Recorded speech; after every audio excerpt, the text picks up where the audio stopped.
Hello and welcome to Through the Bible with Les Feldick. An Oklahoma rancher and farmer, Les Feldick has taught home-style Bible classes for 20 years in Iowa, Oklahoma, and Texas. Les Feldick's unique style of Bible teaching has made the books of the Bible come to life. When Les is teaching, it's so interesting, people say the time seems to fly by. And now, here's Les Feldick. On time. Good to have you all with us, and let's pick right up where we left off last week in Genesis chapter 46. While you're looking that up, we want to let our television folk know that we have all these programs on videotape. They're nominal in cost, and if you'd like to have a library of it, you can pick them all the way up from Genesis on up as far as we've come. Now, for those of you in our studio class, if you're with me in Genesis chapter 46, remember we're talking about the Abrahamic covenant, how that God is pulling out of the mainstream of humanity now, who are steeped in idolatry, a separate little nation of people who will become, of course, the nation of Israel, or the Jew. And they're going to be a little pure water creek that God in some future time can use to bring back as a purifying or as an evangelistic thrust into the mass of the non-Jewish people. Now, within that Abrahamic covenant, remember, we have these three basic premises: that He's going to make of them a nation of people, He's going to put them in a geographical area, He's going to give them their own land, and over that people dwelling in their own land, He's going to provide them with the government, not just an ordinary government, not even kings such as David and Solomon, but that one day God Himself would become their king in the person of the Messiah, the Christ. And that's consequently then why when we come to the book of Matthew, He is referred to as the King of Israel. Now, that wasn't just a frivolous term. This was all part and parcel of this Abrahamic covenant. All right, in Genesis chapter 46 is where we closed last week, where God said to Jacob, as he was hankering to get down in Egypt where Joseph was, He said, "I am God, the God of thy father. Fear not to go down into Egypt." Now, the reason it's spoken in the way it is, God up until this time has instructed them not to go to Egypt. Because you remember, Egypt in Scripture is a picture of the what? Of the world. Sinfulness. Absolutely. And so now God has come to the place where He can permit Jacob to go on down to Egypt with his sons and their wives and their family. And Joseph and his family are already there. So for a total of 72 or 73 souls will move down into Egypt. And then look what it says: "For I will there," in Egypt, "make of thee a great nation."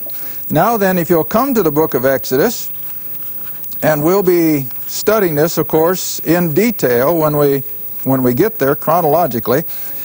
But you'll see in Exodus chapter 1, drop down to verse 5, where it says, "And all the souls that came out of the loins of Jacob were 70, for Joseph was in Egypt already."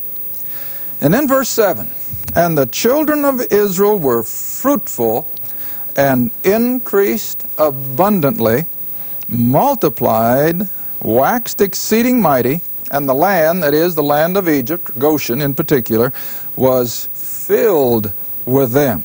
And so they began to just multiply until finally, verse 9, the king of Egypt had to do something drastic, because he said, "Behold, the people of the children of Israel are more and mightier than we." Now if you'll turn on over to Exodus chapter 19, one of the other benchmark verses of Scripture, a verse I dare say that most nominal Christians don't even realize it's in their Bible. But it is such an important verse in light of this covenant that we're studying. In Exodus chapter 19, drop down to verse 5. And again, get the setting. Israel is now out of the land of Egypt. They have come through the Red Sea experience. They are gathered around Mount Sinai. And in chapter 20, of course, they're going to receive the 10 Commandments. But just before God gives the commandments to Moses, look what he tells this nation of people. Now therefore, if. Now what kind of a word do we call that in English? Conditional, isn't it? If. It's going to be up to them. But if you will obey my voice indeed, and keep my covenant. See how many times that word comes up? And if you'll keep my covenant, then you shall be a peculiar. Now the word peculiar in its original is not as we think of as someone odd or a little bit different. But the word in its original language was of intrinsic value. You shall be a special people, all right? Unto me above all people. Why? Because God is sovereign. He can do any way he wants to do. For he says, all the earth is mine. Now look at verse 6. Underline it, circle it, do something with it. Because this is a crucial verse if you're going to understand even the New Testament. And he says, you, the nation of Israel, you shall be unto me a, what's the next word? Kingdom. You shall be a kingdom of priests. Now let's stop. As we understand the word priest, what is the role of a priest? So far as God and man is concerned, what's the role of a priest? He's a go-between, isn't he? Now, we're not acquainted with that so much, especially Protestants. Now, our Catholic friends understand it a little better than we do. Because after all, isn't that what they think of in terms of their priest? He's the go-between, between them and God. Now, that's the term priest. Now, Israel was being promised that if they would be obedient to the commands and the covenants of God, they would be a kingdom, a nation of priests, go-betweens, and a holy. Now that word holy means separated. Doesn't mean perfect, but it means separated. A holy or a separated, what's the next word? Nation. Now there's plain English. Israel now is a large enough group of people now brought out of Egypt. God is going to give them the commandments. He's going to give them the system of worship, which we now recognize as the system of law, the temple and all the rest of it. But the whole idea of this thing is that they were to become a nation of go-betweens. Now the best verse I guess I can show that would be in fulfillment of that if you'll go all the way back to Zechariah. Now Zechariah is the last book in your Old Testament. So if you get to Matthew, just back up through Malachi and you'll come to Zechariah and come down to chapter 8. Zechariah chapter 8. And try to keep all this sorted out now in your memory. That Israel has become a nation of people while they're down there in Egypt. God has miraculously brought them out. They're around Mount Sinai, ready to be given the very system that's going to prepare them for this role. They are now a nation of people, and he is promising that they can be priests of God. They could be the go-between, not just between each other, but between themselves and, again, this river of humanity. Now remember, this is the whole idea of separating this little nation of people, is to prepare them for the day when they could be all that God wanted them to be with regard to the non-Jewish people, which we normally refer to now as Gentiles. All right, you got Zechariah chapter 8, verse 20. Thus saith the Lord of hosts, it shall yet come to pass. Now it hasn't yet. It's still future. But of course in Zechariah's time, we're back there about 450 BC. but we could still say it's appropriate because it never did happen up till now. Thus saith the Lord of hosts, it shall yet come to pass that there shall come people and the inhabitants of many cities, and the inhabitants of one city shall go to another, saying, let us go speedily to pray before the Lord, or Jehovah, and to seek the Lord of hosts. And these people will say, and I'll go with you, I'll go also. Verse 22, yea, many people, and strong, what's the next word? Nations. See, I'm a stickler for every word. People and nations, plural, shall come to seek the Lord of hosts where? In Jerusalem, not heaven, Jerusalem. Oh, it's going to be the center of all this activity. And to pray before the Lord, or before Jehovah. Now verse 23. I think most of you have been in my classes long, you've already got this well underlined. Thus saith the Lord of hosts, in those days, what days? When God is finally using Israel to evangelize the nations. In those days, it shall come to pass that 10 men shall take hold out of all languages around the world. Every tongue and tribe and nation of people will take hold, even the skirt of him who is a Jew. And what will they say to that Jew? Oh, we want to go with you, for we have heard what? God is with you. That's where everything is happening. And this was what Israel had in her future. Oh, she could come to the place where 10 men to 1 would say, can we go with you and go back to Jerusalem and meet this God of yours, that we can have fellowship with him as you do? Wasn't that a tremendous prospect? And Israel, what? They blew it. They blew it. But oh, I want you to see that this was the potential all the way up through the Old Testament. Another verse just came to mind a moment ago. Maybe let's go to the New Testament. I don't think it's the verse I had in mind, but let's go to Galatians.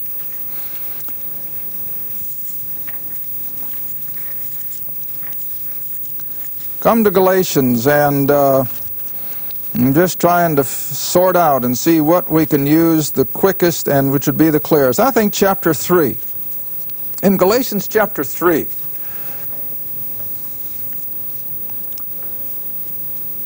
Galatians chapter 3, and just drop down again for sake of time to verse 23 and 24. Now, of course, Paul is writing to predominantly, again, Gentile people, but he is stressing why everything happened the way it did.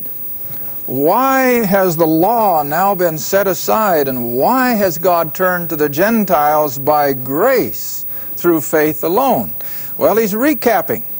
Now in Galatians 3, verse 23, he says, before faith came, or the faith way came, we, he's speaking as a Jew, were kept under the law, shut up, confined to the faith which should afterwards be revealed. Now verse 24 says it all. Wherefore the law was our, what's the word? Schoolmaster. Now what in the world is the role of a schoolmaster? Come on, you parents. Oh, to teach your kids. And why do we educate our children? To be prepared for a role in adult life, isn't it? That's the whole reason parents scrape and save and put their kids through school. And my, when I see the cost of some of these universities lately, I was reading some Eastern schools where it costs $24,000, $30,000 a year to put a kid through school. Wow. But whatever. Why do parents do it?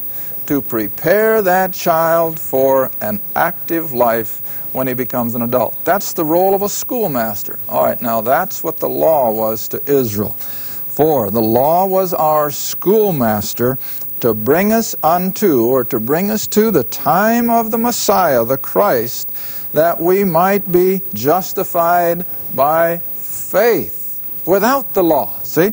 But now then, if you'll come down to chapter 4, it's a further clarification of this thought. I say then that the heir, as long as he is a child, differeth nothing from a servant, though he be Lord. Now that's small l, it's just a term. Though he be Lord of all. But this child, verse 2, is under what? Tutors, teachers, private instructors, until what? The time appointed of his father. Now you know what Paul is referring to? Back especially in the Roman Empire, well-to-do families would do just that. This little boy, as he came into the family, meant nothing. He had no more rights than a hired servant, except that old daddy is going to foot the bill to get him educated. And he's going to educate him for a particular future role, probably within the family business or within the estate or whatever the case may be. But he's going to be educated by tutors for that time when the father says, now I'm ready, son, to bring you in as a full heir. I've got a job for you to do. All right, now this was exactly what God was doing with the nation of Israel. He puts them under the law. He teaches them. He deals with them miraculously and patiently. And he's moving them along. He's moving them along for the day when they could become the great evangelistic force amongst the Gentiles. Now, I know the other verse I was thinking of. Let's back up again in the Old Testament all the way to Isaiah. Because I want you to be able to see that God was not negligent in letting this mainstream of humanity go its way. Oh, he had them on his mind all the while. But he had to let them go until he had tutored, until he had prepared this covenant people of Israel to fulfill the role that he has given to them. Now you got Isaiah 42. And again, I'd like to just remind our listening audience that we will be coming to all these things more in detail as we come up through the Old Testament. So this is just kind of an overview, really. But in Isaiah 42, starting with verse 1, where Isaiah, and of course I always like to remind people who hear me teach, to whom is Isaiah writing? To Israel. He doesn't write to the Romans or the Greeks. He's writing to the Jew. They were the only ones that had anything to do with the Old Testament writings. And so always keep that in mind. Who is the prophet writing to? And so to Israel he says, behold my servant, whom I uphold, my elect, in whom my soul delighteth. I have put my spirit upon him. He shall bring forth judgment. And the word judgment here does not mean punishment as we think of the term, but he would bring forth rule. To whom? Gentiles. But of whom is the prophet speaking? Christ. See? The Messiah, this coming king. And who was he intrinsically interested in? The non-Jew, the Gentiles. See? All right. He shall bring forth rule to the Gentiles. Now if you'll flip on over to chapter 59 in this same book of Isaiah. Isaiah 59. Now drop down to verse 20. Isaiah 59, verse 20. And the Redeemer, capitalized. Who's the Redeemer? Christ, the Messiah. And the Redeemer shall come to Zion. Where's Zion? Jerusalem. Now, you know, I've made the state in my classes, hymn writers, bless their heart. Some of them, though, have got awful theology. And they give the idea as we sing the song, Marching to Zion. I haven't heard it now for a long time, but you all have sung it at one time or another. When we listen to the song and we sing it, where do we think of as Zion? Well, heaven. But Zion isn't in heaven. Zion's the north side of Jerusalem. And so this is the Zion that Isaiah is referring to. And the Redeemer shall come to Zion, to Jerusalem. And unto them that turn from transgression in Jacob, that is of the children of Israel. As for me, God says, this is my, what's that word again? Covenant. This is my covenant with them, saith the Lord, my spirit that is upon thee, And my words which I have put in thy mouth shall not depart out of thy mouth, nor out of the mouth of thy seed, or your children, nor out of the mouth of thy seed's seed, saith the Lord, from henceforth forever. But now don't stop there. Come right into the next chapter. Chapter 60, verse 1, where it says, Arise, shine, for thy light is come, and the glory of the Lord is risen upon thee. Now who's the thee? Israel. What time is it referring to? When their Messiah was there. See? Do you remember in the Gospels when Jesus told Israel, you are the light of the world? A couple verses down it says, you are the salt of the earth. Oh, what was he talking about? They were to be the vehicle. All right, now let's come back here to Isaiah 60. For the glory of the Lord is risen upon thee, for behold, the darkness, spiritual darkness, shall cover the earth, and gross darkness even the people. Now who are the people? Israel, the Jew. And hasn't that been true? Spiritually blinded. And so God foresaw all this. But, go on.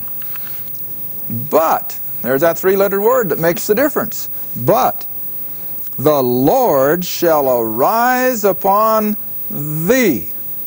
For what purpose? And his glory shall be seen upon thee, and the, what? Gentiles. See? And the Gentiles shall come to, what? Thy light, Israel's light. See it? Oh, the Gentiles were to see all the spiritual light through Israel. And his glory shall be seen upon thee, the Gentiles shall come to thy light, and kings to the brightness of thy rising. This was all in that prophetic program.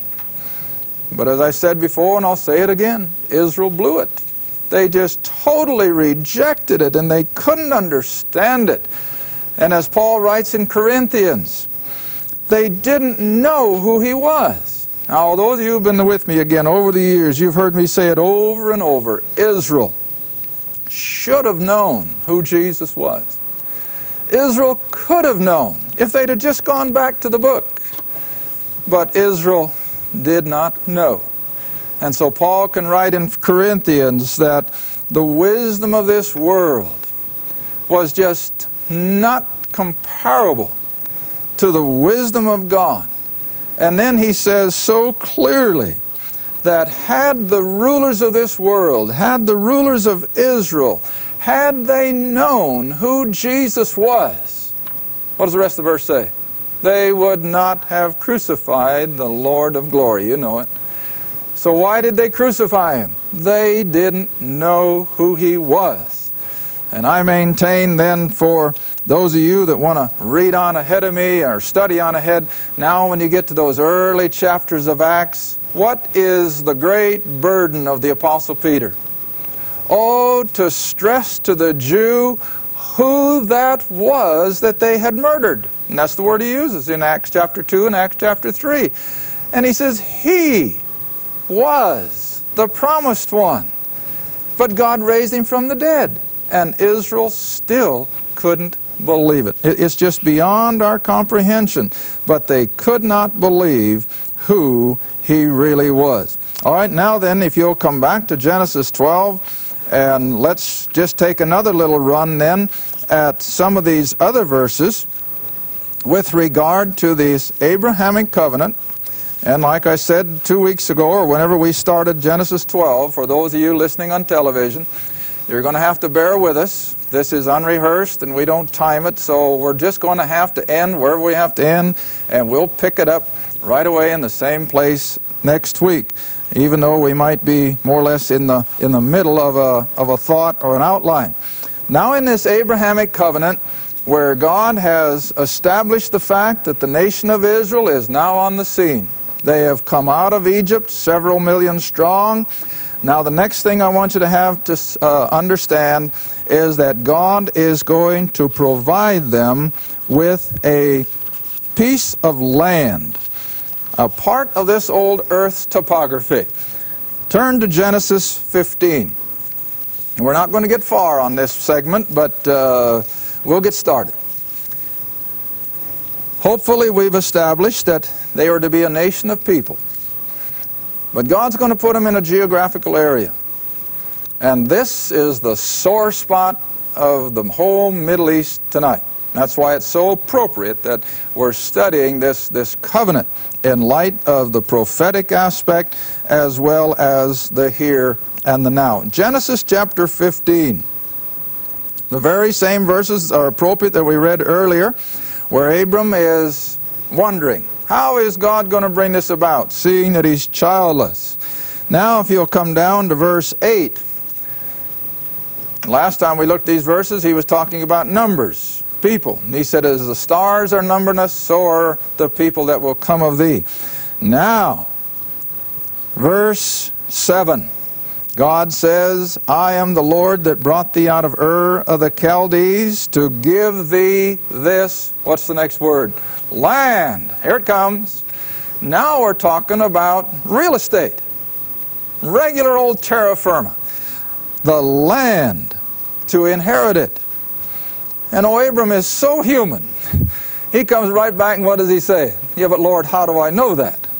How do I know I'm going to inherit the land? You haven't given me any guarantees other than his word, and we got to give Abram credit. He was a man of faith, but even a man of faith still says what? Show me some proof, see? All right. Whereby shall I know that I'll inherit it? Well, we haven't got time to go into all of this. Got 1 minute left, and we come down through these verses that I call the signing of Israel's deed. That's verses 10 down through verse 18. But now look at those closing 3 verses, and with this we'll have to stop. In the same day the Lord made a covenant with Abram, saying, unto thy seed I have given, past tense, this, what's the word? Land.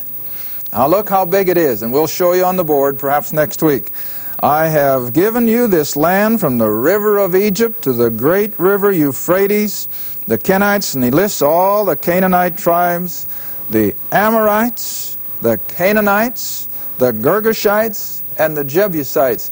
Whose land is it now? Israel's. And the Canaanites are going to have to be driven out so that Israel can inherit the land that God deeded to Abraham.